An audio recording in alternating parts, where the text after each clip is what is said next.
আমাদের কানে ফালাহের আওয়াজ পৌঁছানো হয়েছে, হাইয়া আলাস সালাহ হাইয়া আলাল ফালাহ, ইবাদতের আওয়াজ পৌঁছানো হয়েছে, কাদ কামাতিস সালাহ, আইসো দুনিয়াতে ঘুম পাড়তে না, ইকামতে সালাত করতে আইসো, অর্থাৎ গোলামি করতে আইসো, নিজে গোলামি করবা আর একজনের গোলামি করাইবা, জমিনে মানুষদেরকে আল্লাহর গোলাম বানাইতে আইসো। এই সকল নেক আওয়াজ আমাদের কানে জন্মের সাথে সাথে পৌঁছায় দেওয়া হয়। আমরা হইল খুশনসিব ডানপন্থী, যারা জন্মের সাথে সাথে ইমানের আওয়াজ কানে পাইছি।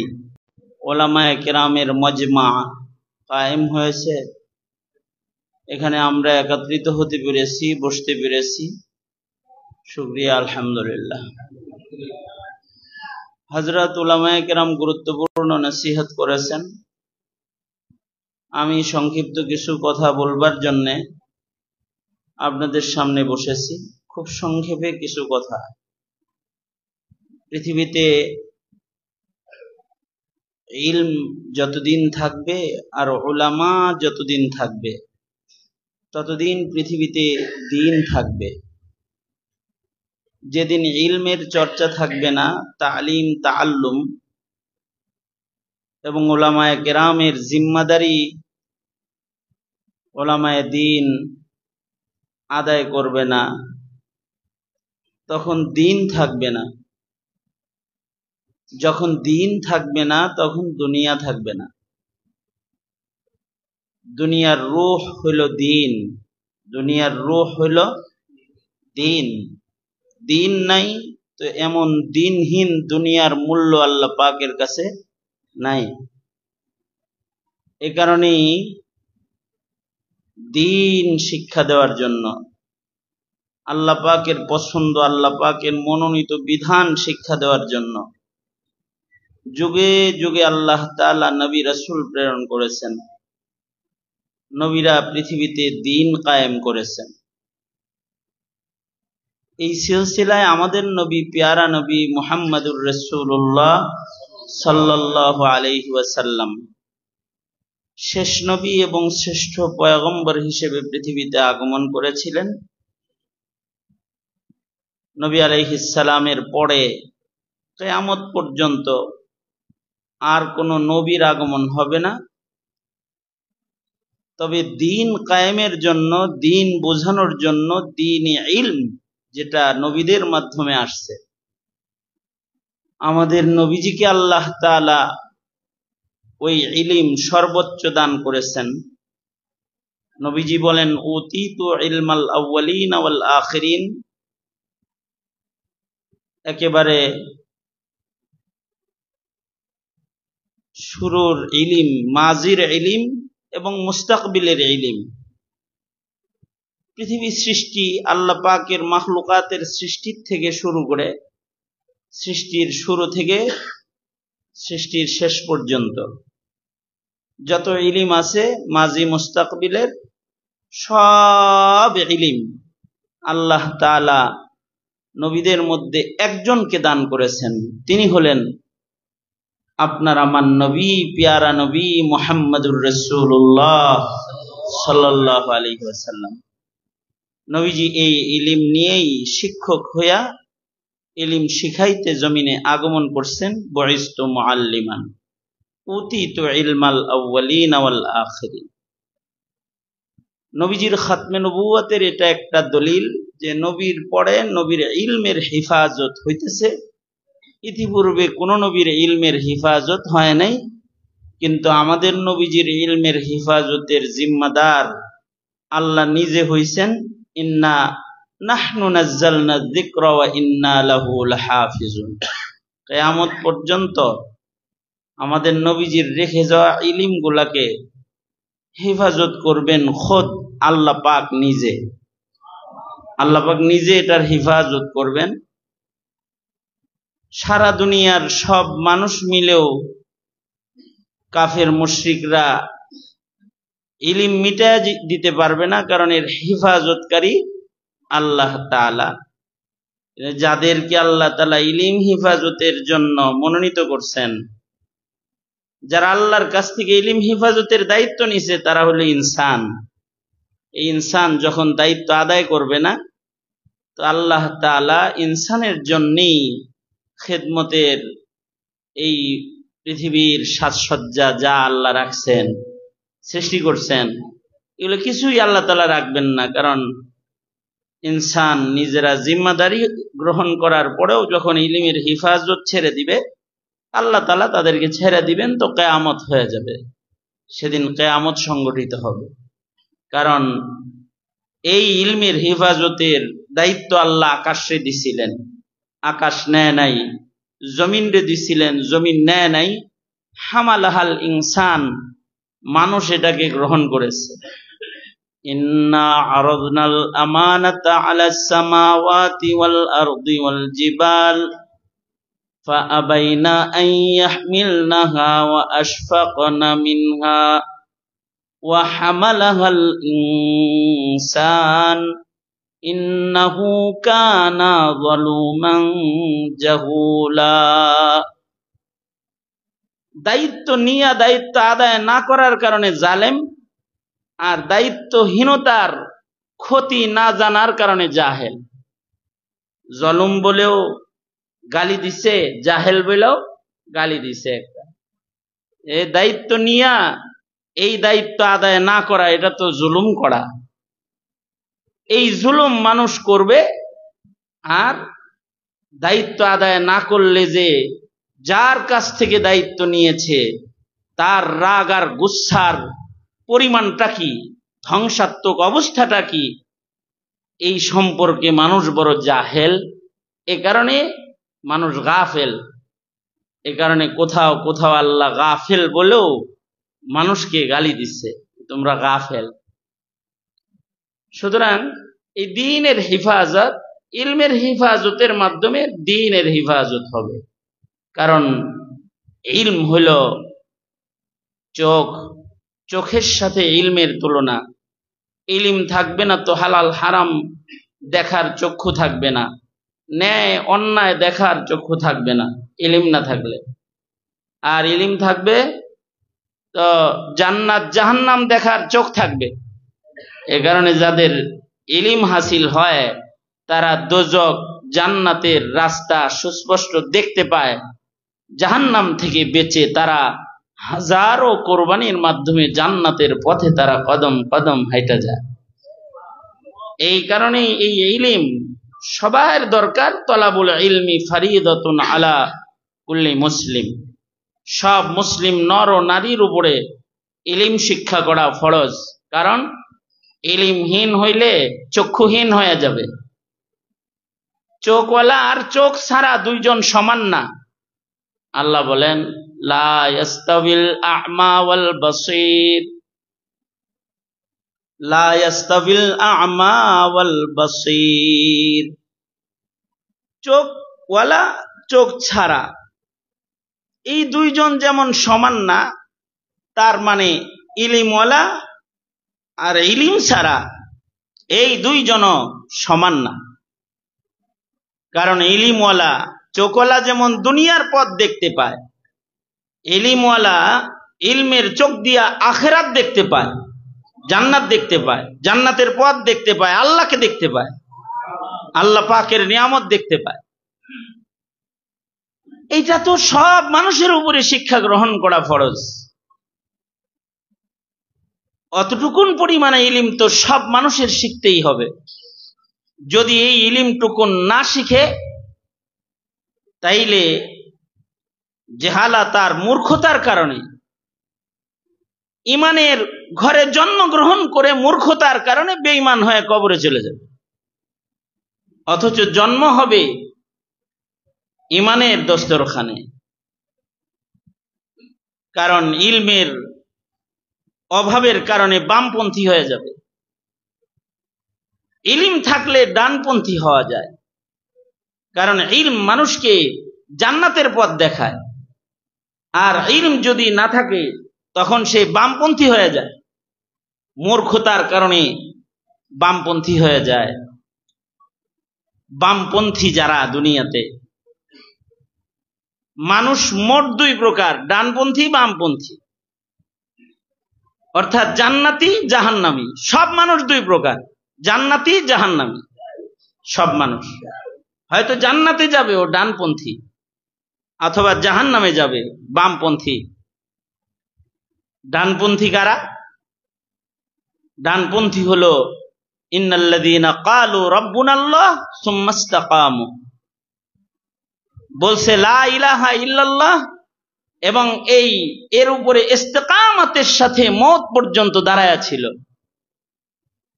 এদের মরণ আইসা পড়লে এগোর কোনো ডর ভয় নাই, কারণ মরণ দরজা দিয়ে এরা আল্লাহর কাছে চলে যেতেছে, জান্নাতের ভিতরে ঢুকে পড়তেছে।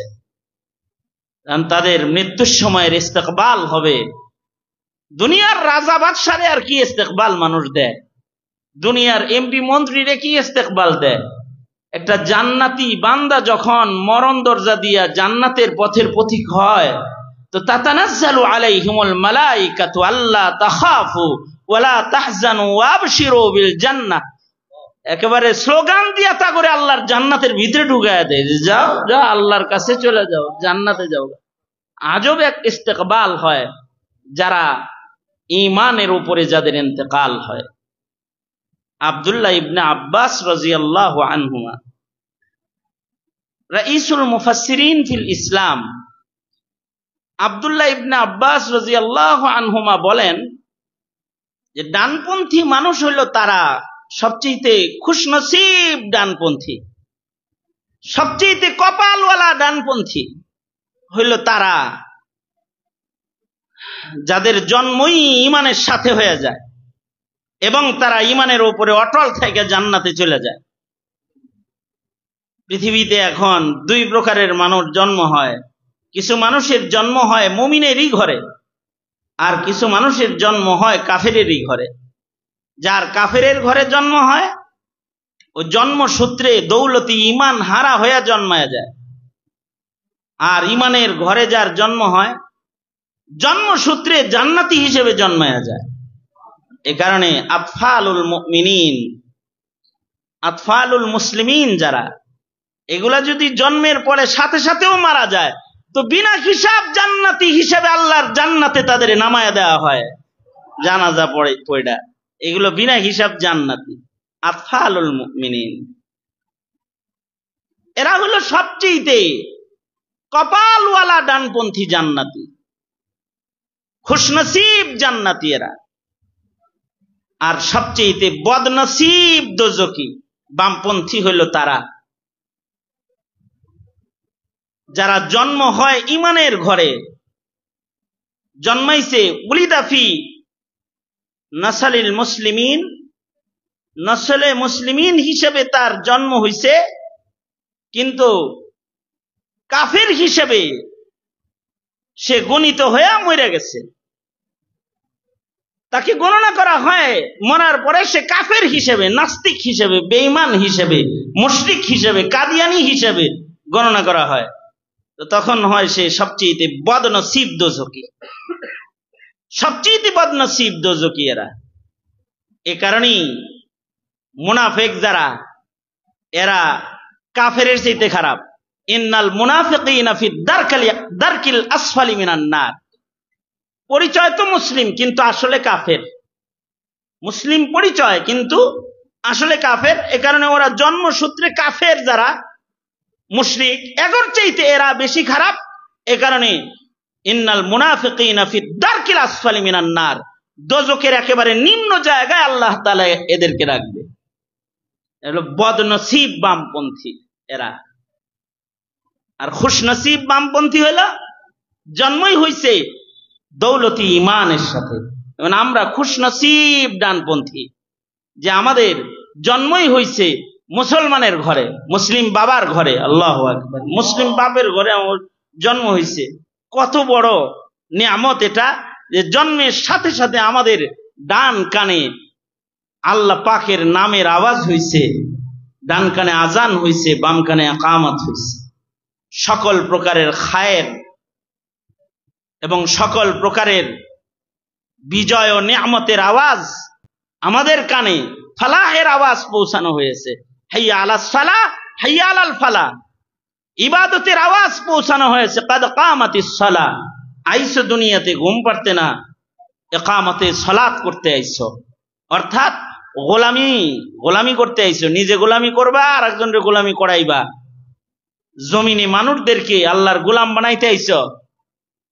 এই সকল নেক আওয়াজ আমাদের কানে জন্মের সাথে সাথে পৌঁছায় দেওয়া হয়। আমরা হইল খুশনসিব ডানপন্থী, যারা জন্মের সাথে সাথে ইমানের আওয়াজ কানে পাইছি। আর বদনসিব দোজখী হইল, জন্ম তো মুমিন হিসাবে হইছে, কিন্তু মুশরিক হিসাবে কবরে যাইতেছে। আমি আসতেছিলাম হজের সফর থেকে, এবার কাতার হয়ে সৌদি আরব থেকে দাম্মাম আসছি, দাম্মাম থেকে আবার কাতার ঢুকছি, কাতারে 2 দিন থাইকা তারপরে ওখানে কাতার এয়ারলাইন্সে বাংলাদেশে আসতেছি। আমি তো অসুস্থ, হাত ভাঙ্গা, কোমর ভাঙ্গা, পাও ভাঙ্গা, হাসিনার বরকতে আমি অসুস্থ বিধায় আমার ভক্তবৃন্দরা আমাকে বিজনেস ক্লাসে টিকিট করে পাঠায় দিছে। ওখান থেকে বিজনেস ক্লাসে যাদের টিকিট করা হয়, কারা কারা বিজনেস ক্লাসে যাচ্ছে, এদের একটা লিস্ট বিমান ক্রু, বিমানবালা ওদের কাছে থাকে। আমি যখন আমার সিটে যায় বসছি, তো খাতালে আয়া একজন আমাকে জিগাইতেছে, you are a Khalid Saifullah Ayubi? Yes, আমি খালিদ সাইফুল্লাহ আইয়ুবী। আমি your name? My name is Ali. ওর নাম হলো আলী। হ্যাঁ, তা বললো যে আমি তোমার খেদমতে আছি, তোমার এই 4-5 ঘন্টার সফরে যত হাজত আছে আমার কাছে বলবা, তোমার জন্য নিবেদিত। আমি ওরে ডাইকা আমার মোবাইলটা ইন্টারনেট কানেকশন করাইলাম, না খেদমতে যেহেতু আসো, নেট কানেকশন করে দাও, বাড়িতে যেন মেসেজ দিতে পারি। বিমানের উপরেই ও নেট কানেকশন করে দিল। এবার বিমান থেকে বাসায় মেসেজ দিয়ে দিলাম যে আসি, সারছে আকাশের উপরেই আসি, আইতাছি। ও নাস্তা করায়, জুজাই না দেয়, এটাই না দেয়, ওটাই না দেয়। এক পর্যায়ে আমার সাথে একটু খাতির হওয়ার পরেও আমার দাড়িতে হাত দিয়া বলতেছে, ইউ আর এ সুন্নি মুসলিম? তুমি কি সুন্নি মুসলিম? আমি বললাম হ্যাঁ আমি সুন্নি মুসলিম। আমি বুঝাইলাম যে হ্যাঁ আমি আহলুস সুন্নাত ওয়াল জামার আকীদা লালনকারী একজন মুসলিম। You are a Muslim? No. Your name Ali? তোর নাম আলী? No, not Muslim. মুসলিম না, তোর নাম আলী কে? আলী কার নাম জানোস? সব জানি। মাই গ্র্যান্ডফাদার ইজ মুসলিম। সে বলল যে আমার দাদা ছিল মুসলমান, আমি মুসলমান নই, কিন্তু আমার দাদা মুসলিম ছিল। তোর দাদা কি সুন্নি মুসলিম ছিল? পাক্কা মুসলিম ছিল? আমার বাবা পাক্কা মুসলিম ছিল, বাবাটা আধা মুসলিম ছিল। কিভাবে বাবা পাকা মুসলিম ছিল? বাবা দাদা পাকা মুসলিম ছিল, দাদিও বড় পাক্কা মুসলমান ছিল, কিন্তু আমার বাবা হাফ মুসলমান ছিল। আমার খ্রিস্টান মা আমার বিয়া করছে খ্রিস্টান, নিজে মুসলিম কিন্তু বিয়া করছিল খ্রিস্টান। দেশীয় পরিবেশ, এদেশে খ্রিস্টান হিন্দুর সাথেও মুসলমানের বিয়া আইনত বৈধ আছে।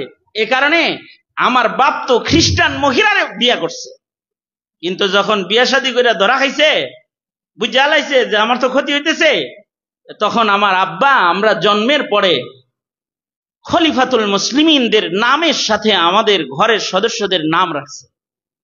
আমার বড় ভাইয়ের নাম আবু বকর, মেজো ভাইয়ের নাম ওমর, 3 নাম্বার ভাইয়ের নাম ওসমান, আমি নাম্বার 4, আমার নাম আলী। এইরকম পাক্কা মুসলিম বানানোর লেগা খ্রিস্টান বিয়ে করার পরেও যখন সন্তান ঘরে জন্ম নিচ্ছে তাদের নাম রাখছে আবু বকর, ওমর, ওসমান, আলী। সে বলতেছে কিন্তু আমাদের বদনসিব, আমার বাবা ছোট্টবেলায়, আমরা যখন ছোট তখন আমার বাবা ইন্তেকাল করছে। বাবা যখন মরে গেছে তখন আমাদের এই অভিভাবক হয়ে গেছে আমাদের খ্রিস্টান মা। তো মা আমাদেরকে খ্রিস্টান হিসাবেই গড়ে তুলেছে। পিতা মুসলিম হওয়ার পরেও মা যেহেতু খ্রিস্টান এবং মায়ের নসলে বড় হয়ে, মায়ের বাড়িতে বড় হয়ে আমরাও খ্রিস্টান বিয়া করতে করতে আমরা খ্রিস্টান হয়ে গেছি। এটা কোনো অসুবিধা না। তোরাও ইবাদত করস, আমরাও ইবাদত করি, তোরাও রোজা রাখস, আমরাও রোজা রাখি। ও আমারে উল্টা ওয়াজ শুরু করছে। ও যে আমাকে এই উল্টা ওয়াজ শুরু করলো, আর ও যে খ্রিস্ট ধর্ম পেয়ে খুশি ও তুষ্ট, নিজেকে জান্নাতি মনে করতেছে, এইটা একটা জিনিসের অভাবে, সেটা হলো ইলমের অভাব। ইলমের অভাব, এই অভাবের কারণে ও মনে করতেছে এটাও ধর্ম, এটার উপরেও জান্নাত পাওয়া যাবে। তো ওকে আবার কলিং বেল চাপলো, সে আমার সাথে কথা বলা বাদ দিয়ে অন্যত্র চলে গেল। আমারে বললো তুই বিশ্রাম কর, খাওয়ান দাওয়ান হয়েছে, আর গল্প করান যাবো না, তুমি এখন বিশ্রাম করো, আমি যাই। এ পর্যন্তই তার সাথে আমার কথোপকথন শেষ। কিন্তু এরপরেও বারবার আমার কাছে এলো, বাট আমি আর না ও যা খাওয়াইলো, খাওয়ান দিল খাইতে পারলাম না, একটু আরাম করে ঘুমাইতে পারলাম। আমার চোখের পাতা আর লাগলো না। এ 4.5 ঘন্টা বিমানের সফরটা আমার ঘুমবিহীন হয়ে গেল। আমি শুধু চিন্তা করতেছিলাম, মুসলিম হিসাবে জন্মগ্রহণ করার পরে মরণ যদি কারোর খ্রিস্টান হিসাবে এভাবে হয়, সে কত বড় বদনসিব ইমানদার হিসেবে আগমন করেছিল। আর তখন চিন্তা করতেছিলাম যে আমার দেশেও তো বহু মানুষের জন্ম মুসলিম হিসেবে, কিন্তু তারা খ্রিস্টান হয়ে যেতেছে। তারা কেউ উপজাতিদের সাথে বসবাস করতে করতে তারা কেউ বৌদ্ধ হয়ে যেতেছে, কেউ পঞ্চগড়ে বসবাস করতে করতে সে খ্রিস্টান কাদিয়ানি হয়ে যেতেছে, কেউ আসাদ নূর গ্রুপের সাথে চলতে চলতে শাহবাগী নাস্তিক বেঈমান হয়ে সে কবরে চলে যেতেছে। অথচ তার বাবাও মুসলিম ছিল, তার দাদাও পাক্কা মুসলিম ছিল, তার দাদি নানিরাও সুন্নি মুসলিম ছিল, কিন্তু সে নাস্তিক হয়ে কবরে চলে যেতেছে, মুরতাদ বেঈমান হয়ে সে কবরের যাত্রী হয়ে যেতেছে। এই যে দশা আমাদের মুসলিম সমাজেরও হচ্ছে, ময়দানে মাহশারে যদি আল্লাহর রসুল জিজ্ঞাসা করে, খালেদ মানুষ তোদেরকে মৌলানা বলে ডাকতো, তোরা না আলেম ছিলি রে, তোরা না নিজের নামের শুরুতে মৌলানা ব্যবহার করেছিস, তোদেরকে নায়েবে নবী মনে করেছে, কিন্তু তোরা জমিনের পরে থাকতে আমার ইমানদার উম্মত গুলা দোজখে কেন পাঠায়া দিলি? যদি আল্লাহর রসুল এমন কোন প্রশ্ন আমাদের ডাইকা করে, তে নায়েবে নবীর লকব ধারণ করে জমিনে বসবাস করে ময়দানে মাহশারে রাসূলের আদালতে দাঁড়ায় আমাদের জবাবটা কি হবে? এই পেরেশানি আর চিন্তায় আমার ঘুম হারায় গেল। তখন বুঝে আসছে যে আমাদের আবু আজদাদ, আমাদের বাপ দাদারা দ্বীনের জন্য এত কুরবানি কেন দিয়েছে। শামসুল হক ফরিদপুরি রহমাতুল্লাহ আলাইহি ফরিদাবাদ মাদ্রাসার এই বিঘা বিঘা সম্পদের উপরে দাঁড়িয়ে থাকা যে মাদ্রাসা, এই মাদ্রাসার বাড়ি, এই মাদ্রাসার জায়গাটা শামসুল হক ফরিদপুরিকে বাড়ি করার জন্য হাদিয়া দিছে। শামসুল হক ফরিদপুরি রহমাতুল্লাহ ভক্ত বাড়ি করার জন্য হাদিয়া দিছে যে হুজুর আপনি এটা আপনি নিজের বাড়ি করবেন। কিন্তু আমাদের বাপ দাদারা এই ঢাকার প্রাণ কেন্দ্রে বিঘা বিঘা জায়গা হাদিয়া পেয়ে বাড়ি না করে এত বড় মাদ্রাসা কেন করে গেছেন? অথবা নিজেদের হাদিয়া তোহফার টাকা দিয়ে গহরডাঙ্গা মাদ্রাসা কেন দাঁড় করায় গেছেন? এগুলো খালি চিন্তা করলেই বুঝে আসে যে ওনারা আসলে নায়েবে নবীর যে একটা মাসউলিয়াত, একটা ধরপাকড়ের যে একটা মাসালা আছে নায়েবে নবীর, এইটা ওনাদের মাথায় এত বেশি ছিল যে ওনারা দুনিয়া মালিক হওয়ার পরও এটা রাখতে পারে নাই, দিনের জন্য ছাইরা দিছে, ময়দানে মাহশারে যেন বলতে পারে চেষ্টা করছি, আমি চেষ্টা করছি, এইটুক যেন বলতে পারে। এই জন্য সর্বোচ্চ কুরবানি ওনারা দিয়ে গেছেন। কোথায় ওনারা আর কোথায় আমরা? আমরা উলামায়ে কেরাম তো 5 ওয়াক্ত নামাজ পড়ানো, মাদ্রাসায় দর্স তাদরিস করা, অথবা ওয়াজ নসিহত করা, এক জায়গায় যাওয়া, কিছু কথা বলা, বাস আয়েশ আমোদ করতে করতে ঘরে ফিরে আসা, এইটুকুন করেও কি আদালতে কিবরিয়াতে নবীর রেখে যাওয়া ইলমের কোন জিম্মাদার হিসাবে নায়েবে নবীর দাবিদার কি আমরা হতে পারবো? এই চিন্তা আর এই ভাবনাটা প্রত্যেকটা আলেমে দ্বীনের সিনার ভেতরে ঢোকা দরকার। যদি কোনো আলেমে দ্বীন এইটা তার সিনার ভেতরে যদি ঢুকে, তাহলে এই আলেমে দ্বীন ফকর ফাকাকে আলিঙ্গন করতে তার জন্য সহজ হয়। এবং যাদের জীবনে এই চিন্তাগুলো আসে, এরা 15,000 টাকা বেতনে সারা জিন্দিগি কোরআনের খেদমত করতে করতে কাটায়া দেয়, আর শেষ রাত্রিতে উঠে আল্লাহর কাছে বলে, আল্লাহ আমি তো ইমামতির চাকরিটা করে হালাল কামাই করে এই মহল্লায় যতটুকুন দাওয়াতের জিম্মাদারি আদায় আমার জন্য সম্ভব হয়েছে এইটাই তো করলাম। ওগো আল্লাহ, আমি তো দুনিয়ার অনেক ধান্দা করি নাই, তুমি আমাকে মাফ করে দাও। এভাবে তারা কাঁদতে থাকে। আমি আমার আব্বাজান রহমাতুল্লাহ আলাইকে দেখেছি, শেষ রাত্রিতে ঘন্টার পর ঘন্টা যখন নামাজ দাঁড়ায় থাকতো, একদিন আমাকে বলতেছিল, খালিদ তোরা তো অনেক ওয়াজ করস, অনেক ইজ্জত পাস, অনেক টাকা পয়সা চোখে দেখস, আমি জয়নাল আবদিনের বেতনের টাকা ছাড়া কোনো ইনকাম নাই, আমার গোটা জিন্দিগি মসজিদের ছোট্ট একটা বেতন দিয়েই চলে গেল, আমার ঘরেই তোদের জন্ম হলো, তোরা এখন গাড়ি নিয়ে ঘুরস, আমরা এগুলো কল্পনা করি নাই, যেইটুক দুনিয়া ভোগ করলাম এটার ভয়ে আছি, যদি আল্লাহ হাসরের মাঠে জিগায় জিম্মাদারিটা কি আদায় করেছো, উত্তরটা দিমু কি? আলা কুল্লুকুম রাইন। এই মাসউলিয়াত শুধু আমাদের বাপ দাদাদের না, আমাদেরও কিন্তু আছে। আমাদেরকেও জিজ্ঞাসা করা হবে তুমি কি জিম্মাদারি আদায় করেছো। পাবলিক তো বুঝে না যে মোল্লারা এই যাকাত ফেতরা খাইয়া মাদ্রাসায় লেখাপড়া কইরা মসজিদের মিম্বর থেকে কখনো কখনো পাগড়ি আর তসবিহ থুইয়া বুকের কাপড় সরায়া বুলেটের সামনে কিল লেগে দাঁড়ায়, এইটা তো পাবলিক বুঝে না। আমরা তো বুঝানোর চেষ্টাও করি নাই যে কেন দাঁড়াই আমরা ওখানে। এই কারণে আমরা দাঁড়াই যে জমিনের উপরে যদি অন্যায় প্রতিষ্ঠা হয়, তাইলে আমাদের রক্তের উপরে প্রতিষ্ঠা হোক, এমনি প্রতিষ্ঠা হইতে দিব না অন্যায়। একটা জিম্মাদারি, এটা একটা মাসউলিয়াত আছে। এই মাসউলিয়াতের জন্যই তলবে ইলম, উলামায়ে কেরাম, নায়েবে নবীরা দায়িত্বশীলের ভূমিকায় বাতিলের মোকাবেলায় দাঁড়ায় যায়। এইটা ইলমে দ্বীনের একটা তাকাজাও বটে। এই যে ইলম আমরা পাইছি, এই ইলমের তাকাজাও এটাই। সুতরাং আমরা যারা উলামায়ে কেরাম, আমাদের একটা জিম্মাদারি, যেটা আল্লাহ তাআলা আমাদেরকে দান করেছেন নায়েবে নবী হিসেবে, এই শরফ, এই মর্যাদা, এটা তো অনেক দামি মর্যাদা। একটা তলবে ইলমের মর্যাদা যদি এমন হয় যে তার পায়ের ধুলার বরকতে মরহুমদের কবর আযাব মাফ হয়ে যায়, তলবে ইলমের মর্যাদা। তার মর্যাদা যদি এরকম হয় যে সে ঘর থেকে বের হওয়ার সাথে সাথে তার পায়ের নিচে রহমতের ফিরিস্তারা পাখনা বিছায়া দেয়, তলবে ইলমের মর্যাদা। আমাদের আকাবিররা তো দোয়া করত, যেমন দারুল উলুম দেওবন্দের আমাদের এক আকাবির ছিলেন, উনি ওনার সন্তানদেরকে ওসিয়ত পর্যন্ত করছেন। কি ওসিয়ত করছেন? যে ওসিয়ত করছেন হইল যে আমি মরে গেলে আমার সীমানার ওই কোণাটা, একেবারে যেই কোণাটা রাস্তার সাথে লাগাইন না, চুপি চাপি ওই কোণায় আমাকে কবর দিয়ে দিও, রাস্তার ধারে আমাকে কবর দিয়ে দিও। কেন আব্বা?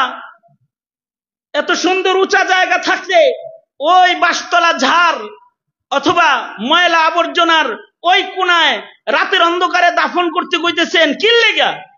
ওখানে যে আমার কবর আছে এটা কেউ যেন না বুঝে যারা ওই পথ দিয়ে চলে। ওই পথ দিয়ে তো এই দারুল উলুম দেওবন্দের ছাত্ররা চলাফেরা করে।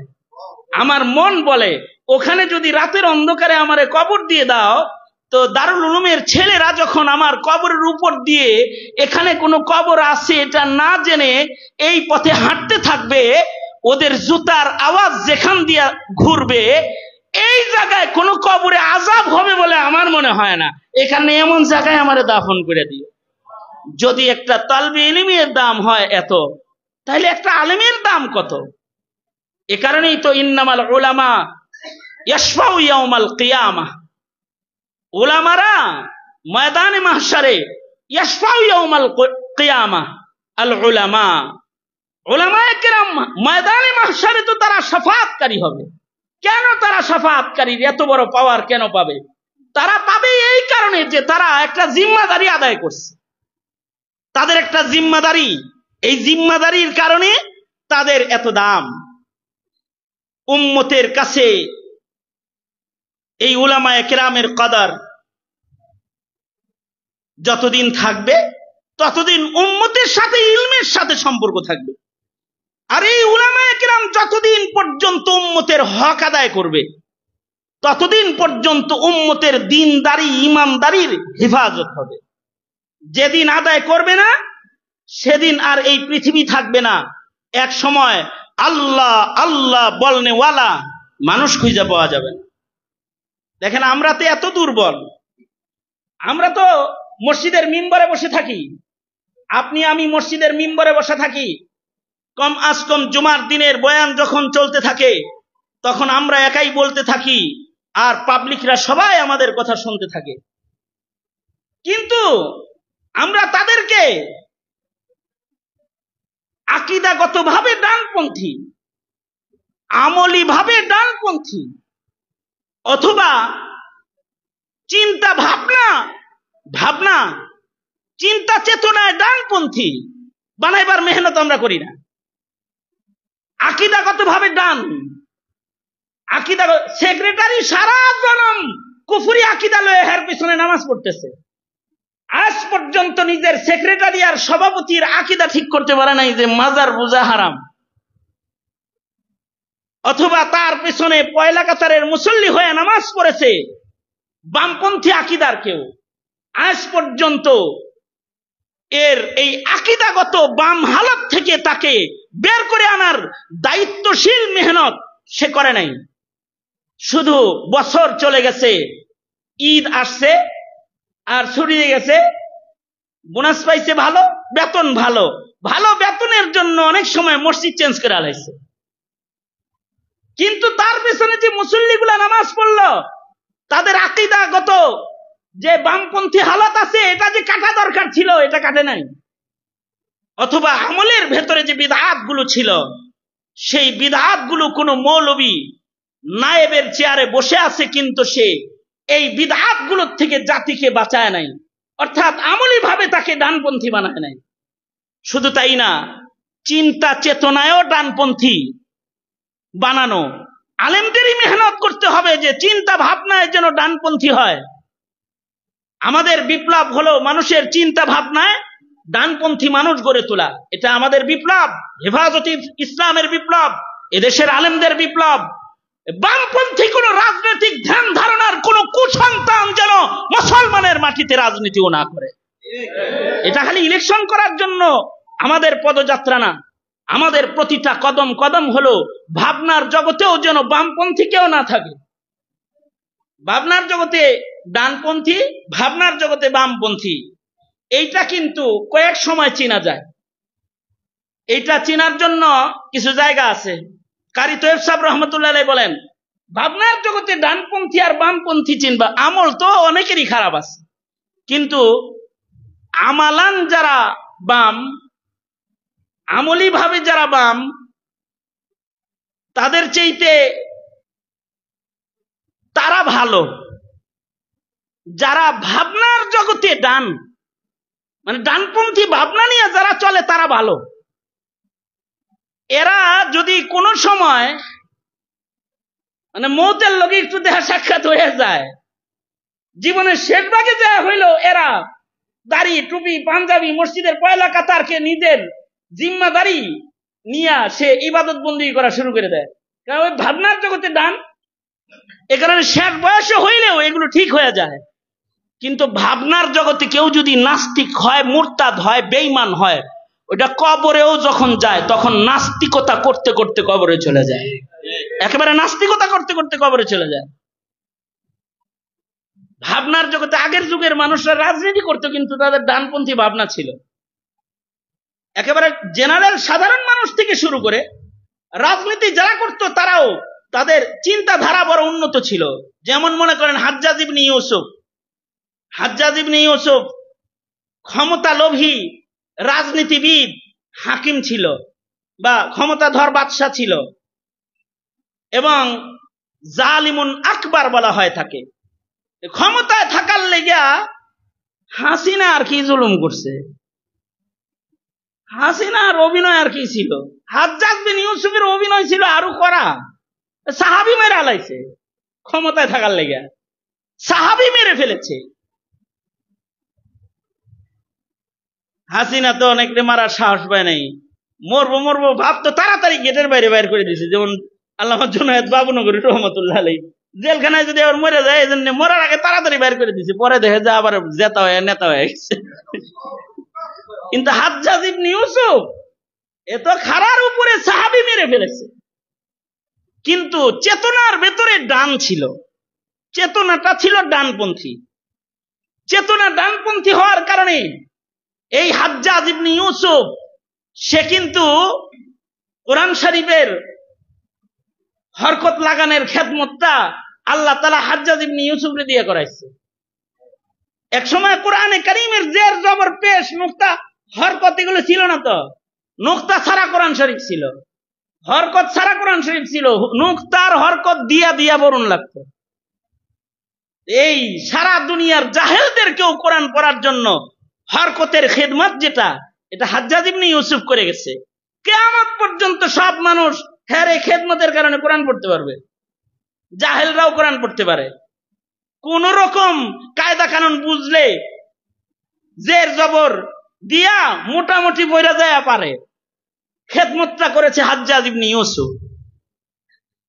যেমন আমাদের ভারতবর্ষে একজন বাদশা ছিলেন, বাদশা আলমগীর রহমতুল্লাহ আলাইহি, ছিলেন তো সিয়াসি মানুষ, রাজনীতিবিদ, কিন্তু ওনার ভাবনা হইল যে মুসলমানের সুপ্রিম কোর্ট থেকে শুরু করে ঘরের আইন পর্যন্ত যেন হানাফি মাযহাবের মাসাইল দিয়ে পরিচালিত হয়। এ কারণে হানাফি মাযহাব লেখার জন্য বোর্ড গঠন করে সে ফতোয়ায়ে আলমগীরি লেখাইল। বাদশাহ আলমগীর ফতোয়ায়ে আলমগীরি লেখায় হয়ে গেছে। হে কবে আজও যদি কেউ তার বউরে কয় 3 তালাক, ফতোয়ায়ে আলমগীরি খুইলা মাসালা দিয়া হাওয়ালা লেখা দিতে হয়, এত মিষ্টি এই কথা আছে। খেদমতটা কইরা গেল কে? খেদমতটা করে গেল তো একজন মাযহাবী হানাফি একজন বাদশাহ, তার নেতৃত্বে এই ফতোয়ার খেদমত হলো। তার শাসন নষ্ট হয়ে গেছে, কিন্তু তার খেদমত সারা দুনিয়ায় আলো বিতরণ করতেছে, ভাবনার জগতে চিন্তা চেতনায় মুসলমান হওয়ার কারণে। আমার উস্তাদ মুহতারাম নিজের উস্তাদের বর্ণনা দিতেছিলেন, আল্লামা আজিজুল হক রহমতুল্লাহ আলাইহি। তিনি বলেন এই ভারতবর্ষে সিয়াসি শখসিয়ত হিসেবে কায়েদে আজমের মতো আর কাউরে খুঁজে পাওয়া যায় না। কায়েদে আজম মোহাম্মদ আলী জিন্নাহ, কায়েদে আজম বলা হয়। কায়েদ হিসাবে তার চেয়ে বড় কায়েদ এই ভারতবর্ষ সহে দেখে নাই, মোহাম্মদ আলী জিন্নাহ। কিন্তু মোহাম্মদ আলী জিন্নাহ এত বড় রাজনীতিবিদ হওয়ার পরেও সে যে ডানপন্থী ছিল রাজনীতিবিদ, এইটা তার মৃত্যুর সময় সুস্পষ্ট হয়েছে।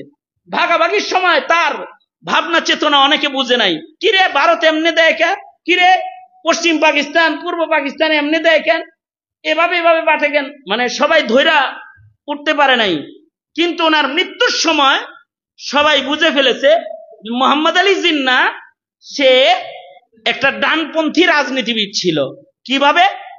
শেখুল হাদিস আল্লামা আজিজুল হক রহমতুল্লাহ আলাইহি বলেন যে মৃত্যুর আগ দিয়া মোহাম্মদ আলী জিন্নাহ তার সন্তানদের ডাকছে, সন্তানদের ডাইকা কয় কি, সারা জীবন রাজনীতি করতে করতে তুই ইবাদতবন্দি কিছু করতে পারি নাই রে, মইরা তো জামই, তোরা একটা কাজ করিস।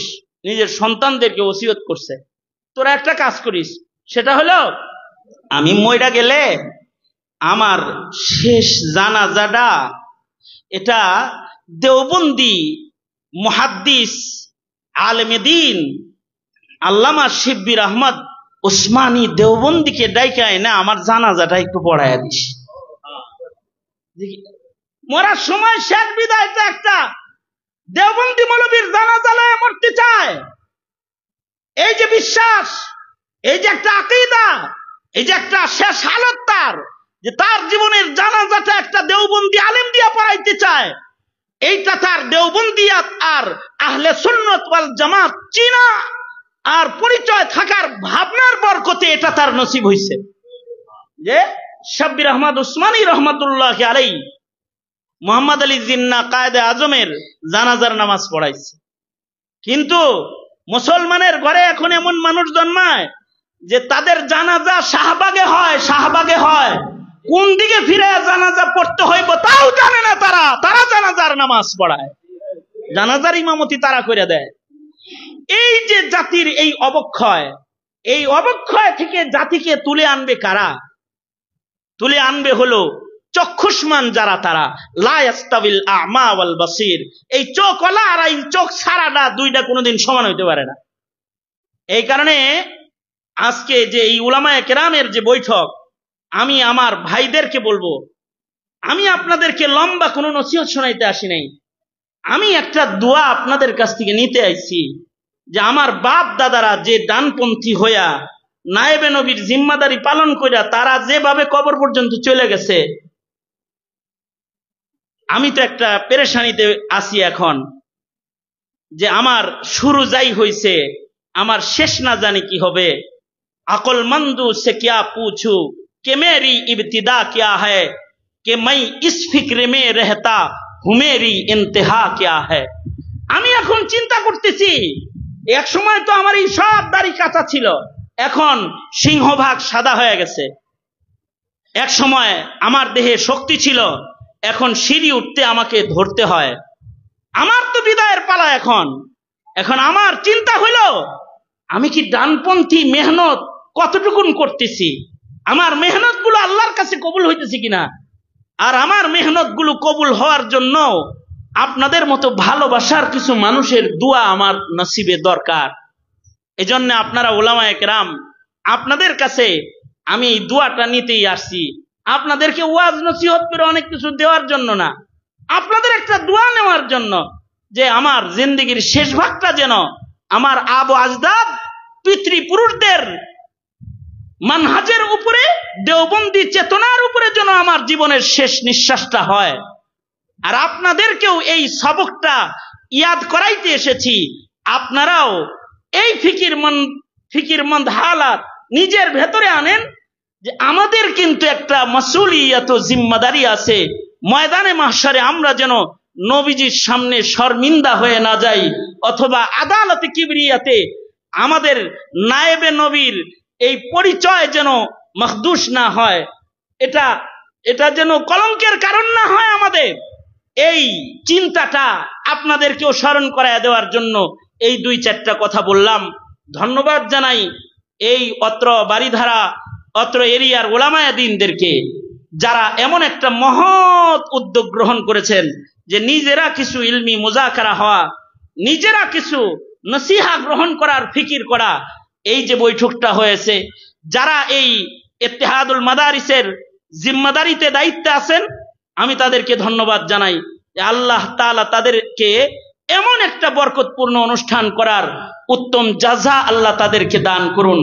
আর আমরা সবাই ফিকিরমন্দ আলেমে দ্বীন হিসেবে কদম কদম চলার মেহনত করতে পারি, এই তৌফিকটাও আল্লাহ তাআলা আমাদের সবাইকে দান করুন। আমিন বলেন সবাই। আর সামনের জিন্দেগি আমাদের বাংলাদেশের যেই হালাত, ফ্যাসিস্ট সরকার যে ক্ষতি আমাদের কইরা গেছে, যে আমাদের শিক্ষা ব্যবস্থা থেকে শুরু করে বিচার ব্যবস্থা, রাজনৈতিক ব্যবস্থা, শাসন ব্যবস্থা, যেই ক্ষতি আমাদের করে গেছে, জানা নাই এই ক্ষতি পোষানোর মতো কোনো সুযোগ আমাদের আসবে কিনা।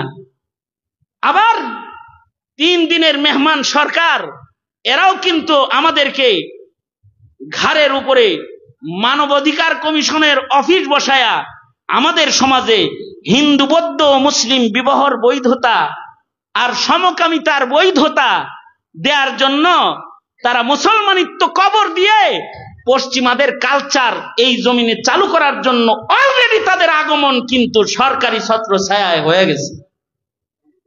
অপেক্ষা করুন, যদি এটার অবসান আমরা সকলে মিলে না করতে পারি, তাহলে কিন্তু এর বড় ধরনের খেসারাত এই মিল্লাতের মুসলমানদেরকে একদিন দিতে হবে। সুতরাং উম্মতের উলামায়ে কেরাম জিম্মাদারি নিয়ে প্রত্যেকটা ওয়ার্ডে ওয়ার্ডে, প্রত্যেকটা মসজিদের মিম্বরে মিম্বরে আমরা মেহনত করে যাব ইনশাআল্লাহ। আমাদের কায়েদরা যখন যেদিকে আমাদেরকে পথ প্রদর্শন করে, বেঁচে থাইকা কি লাভ যদি দিনের জন্য বাঁচতে না পারি? যদি মরতে হয় মরবো, কিন্তু দিন মিটতে দেব না ইনশাআল্লাহ। কারণ আল্লাহর কাছে দিনের মূল্য সর্বোচ্চ। আল্লাহ তাআলা তার বন্ধুর দান্দান মুবারক শহীদ হওয়া পছন্দ করেছেন, কিন্তু দিনের শাহাদাত পছন্দ করেন নাই। আল্লাহর রাসূলের গায়ের রক্ত ঝরা আল্লাহ পছন্দ করেছেন, কিন্তু দিনের রক্ত ঝরা আল্লাহ তাআলা পছন্দ করেন নাই। আল্লাহ তাআলা সাহাবায়ে কেরামের টুকরা টুকরা হওয়া পছন্দ করেছেন, মুসলা হওয়া পছন্দ করেছেন, কিন্তু দিন মিটে যাওয়া আল্লাহ তাআলা পছন্দ করেন নাই।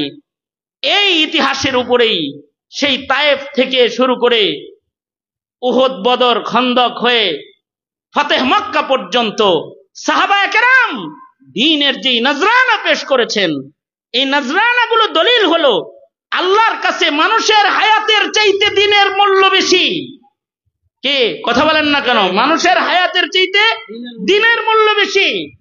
এমনকি দেশের হায়াতের চাইতেও দ্বীনের হায়াতের মূল্য বেশি।